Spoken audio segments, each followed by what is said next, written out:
Some breaking news that's got a lot of people talking and a lot of people very concerned about Jimmy Uso today. Tweeted out by his father, Rikishi. Rikishi tweeting out, "Dear God, pray for strength and health to continue.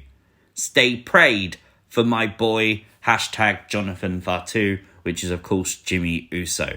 Now, there's no more context to this tweet than this, apart from a video that was attached. And really, we don't know what this means. Obviously, our first thoughts are prayers and thoughts to Jimmy if something's wrong.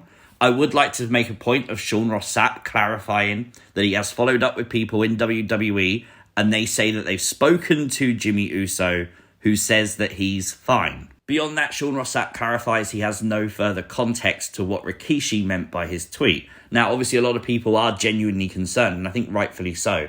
And I think when you really break it down, Jimmy has had multiple opportunities to return to WWE. For whatever reason, they haven't pulled that trigger yet. And I think that's the concern for a lot of people. That's the first thing that comes to the foreground of their mind.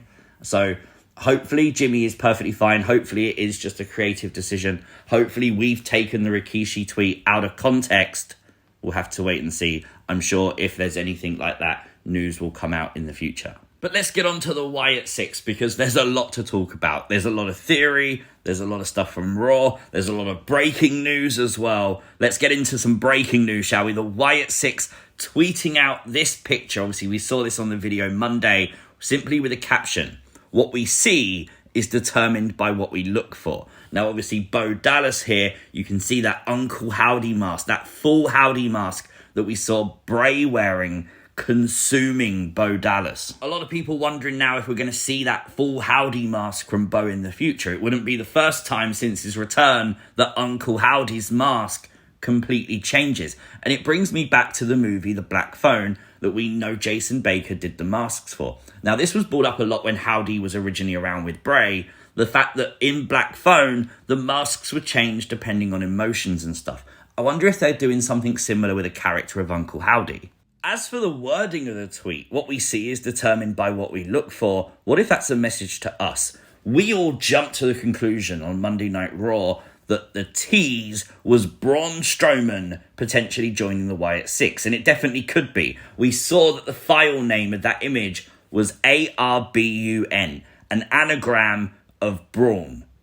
But what if we were wrong? What if we see the word Braun because that's what we're looking for, but it's not? What if we see the word brother and we go, oh, Braun Strowman was a brother of the Wyatt family, but actually the same context can be applied to Bo Dallas and Bray Wyatt. They are brothers, and the story so far has been Bo Dallas trying to do the work of Bray Wyatt. He's following the words of the Red that we know is Bray. So there is actually an alternative for everything we thought was Braun Strowman. Does that make sense? And I think the alternative is potentially the word urban.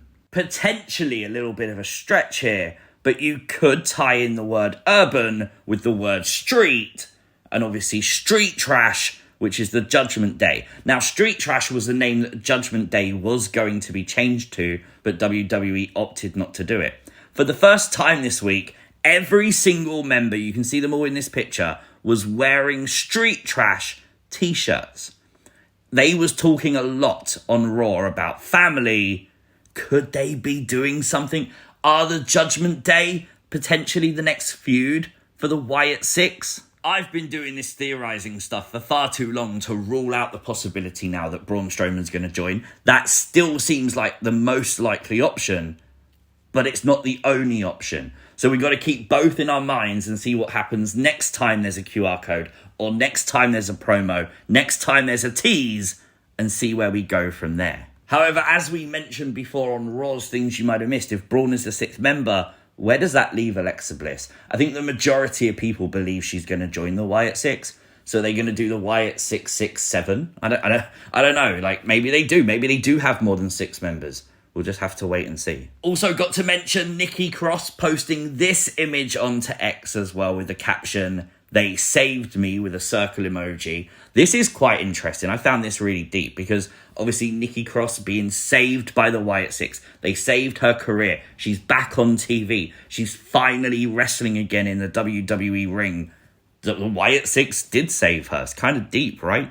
Announced by the Pat McAfee show yesterday, Sheamus has officially signed an extension with WWE. A lot of people seemingly thought Sheamus might leave when his contract came up, but obviously not. Sheamus is sticking around. Sheamus will remain a WWE superstar. The massive news from yesterday, Saturday night's main event will be returning on Saturday, December 14th in Long Island, New York. You can see here from the advertisement, there is a lot going on. Seth Rollins is there. Obviously, Liv Morgan, Bianca Belair, Cody Rhodes, and of course, Roman Reigns. Massive shout out to WrestleVotes. We spoke about this a couple of weeks ago. WrestleVotes put it out there that this was being discussed internally. He did later clarify the name would be Saturday night's main event. And obviously he was spot on. Saturday night main event returning in December. Let the hype begin. But with the return of an old classic, could we see a return of a classic WWE alumni superstar?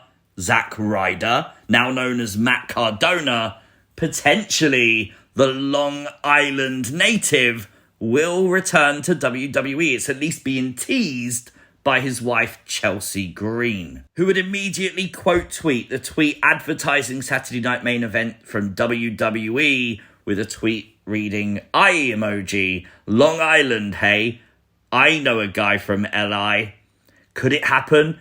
Could Matt Cardona come back to WWE? We'll see. Announced yesterday on NXT, next week will be a press conference for NXT on the 1st of October, which will be the first episode on the CW network. This will also be on the very last episode of NXT on USA. So maybe something interesting coming out of this. Maybe a lot of build, a lot of hype for that show on October 1st, which we also now know, by the way, CM Punk will be special referee for Ethan Page versus Trick Williams. That's pretty cool. I had to quickly include these this week because these are incredible. These new graphics, advertisements for SmackDown look absolutely incredible. Love that. Had to include it. Also, some interesting news this week. Shotzi Blackheart was a term filed for trademark by WWE. So is Shotzi going to get her surname back? I hope so. Shotzi Blackheart just sounds super cool, doesn't it? And I don't know why you would just take it away. Obviously, that was something I guess the old regime really liked. Hopefully, this is something Triple H is now rectifying. Shout out to Matthew Cross for sending this across as well. Obviously, this was posted by WWE September 15th. And yes, it is posted by Becky Lynch in their top Instagram photos of the week. Does this mean that WWE is 100% aware that Becky's coming back? There's always been the concern because it's wrestling and you can never say never. But does this sort of hint at it maybe? So there's your dose of WWE news. Obviously a lot to talk about, a lot to mention as well. So if you've got any thoughts, any theories, drop them in the comment section down below. If you are new to the channel, hit the subscribe button, turn on the post notifications. You'll never miss another upload. Like the video and I'll catch you next time. Peace!